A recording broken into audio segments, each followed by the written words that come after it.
Um, on the screen, if you can see it, and I'll post the URL, um, is a manifest from the SS Texas that sailed from Galveston to New Orleans in 1860 with 28 slaves from New Braunfels.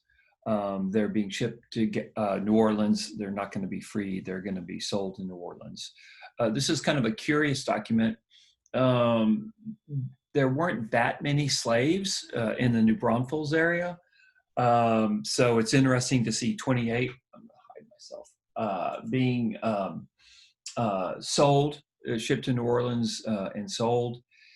One of the things I mentioned this earlier in the semester, historians know a great deal about slavery in kind of a bloodless way because slavery was a business, that slaves were both human beings and they were property. They were bought and sold. And so businesses leave behind records. So there is a tremendous amount, there are a tremendous amount of records about slavery, really beginning with the African slave trade that brought slaves into the New World, beginning in the early 1500s and ending when Brazil ended slavery in the 1890s.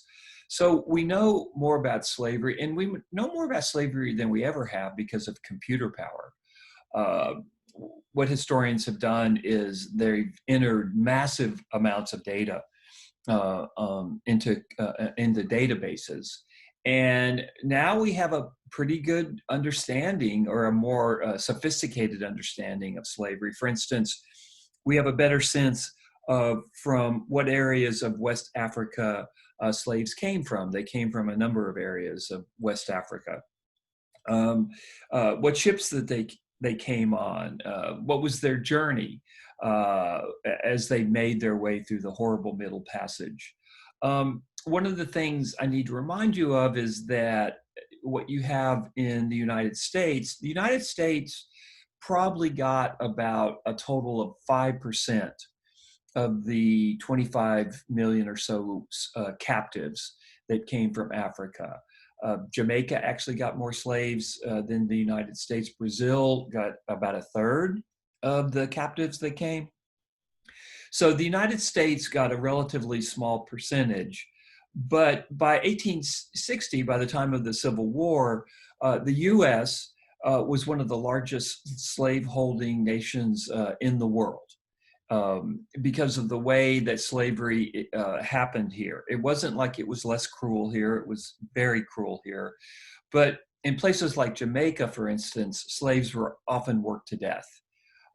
It was cheaper actually to import slaves than to give them a decent standard of living. The other thing that happened in the US is there was a promotion of families among slaves in the US because, of course, the child of a slave by law was also a slave.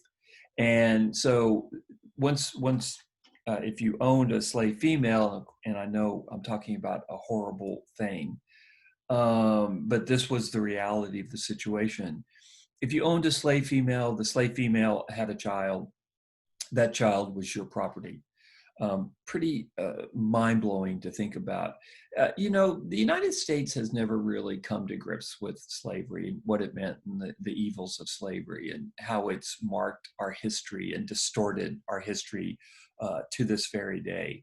Um, I people still, white people in particular, uh, sometimes you hear folks saying, "Oh, it wasn't that bad," or the slaves identified with their masters, and oh my gosh, just all this kind of uh, excuses and distractions from something that is so abysmally evil. I think the big tactic that has occurred is just plain forgetfulness. George Orwell, the novelist, has a phrase called the memory hole, that slaves drop down the memory, slavery, the institution, dropped down the memory hole. And folks just don't want to think about it because they can't deal with it. But when you see a document like this, what's in front of you, so what do you have here? It's the USS Texas. It's 28 slaves. You can see the names of the slaves. Abram, you can see the age. So you have male listed first. The ages range from 50 for the men, 14, 14. There's a 1.5-year-old slave that is being a 1-year-old slave, a 2.5-year-old slave. One of the horrors of slavery was family separation, which occurred. If you were a slave child, you had more than a 50% chance of being separated from a parent, forcibly separated and sold to a white owner that was away from your parents. When you look at the women, starting with Becky, she's 30, and so on, going down the list. Then you have the height of the slave, the class of the slave, where coloration for slave owners is specified. So you see copper, black, that kind of a thing. And when you see a manifest like this, very understated, very businesslike, it's really kind of shocking because it just shows you that slavery was a big business. And you don't see the suffering and the pain that these 28 folks are going through as they're being shipped from Galveston to New Orleans. First of all, they didn't have any choice in whether or not they were going to go from Texas to New Orleans. They're being dragged to New Orleans. They're probably going to be sold in the slave market in New Orleans. There were slave markets in Galveston and in Houston. So there were certainly slave markets in Texas, but the largest slave markets probably in the United States were in New Orleans. So my guess is that these unfortunate people, Americans that are being dragged into New Orleans against their will be sold in the massive slave pens of New Orleans. Note again that you have babies here that are going to be sold, young babies, and this is the very eve of the Civil War. You've got women.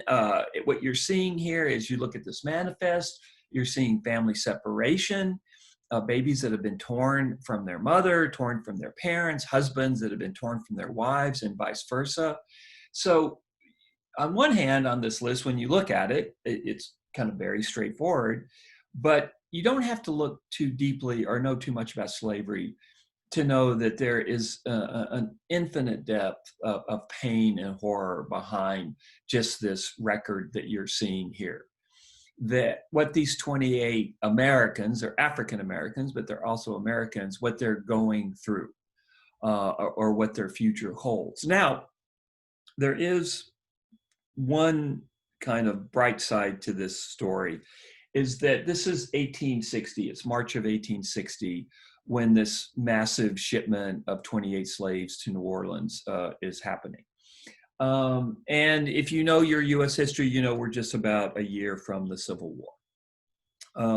By 1865, by the June 19th of 1865, technically slaves were freed, most slaves on January 1st, 1863, but in reality, slaves in Texas and especially Texas weren't freed until after the Civil War.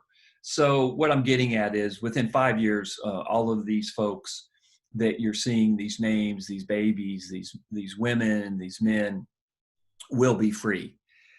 It's not that the United States becomes a racial utopia after 1865. We know wasn't true then. It's not true now. There will be many, many more challenges for these folks as they move forward in life. But at least slavery is done. And as incomplete as emancipation is in terms of creating a just and fair society in the US, it was the essential first step.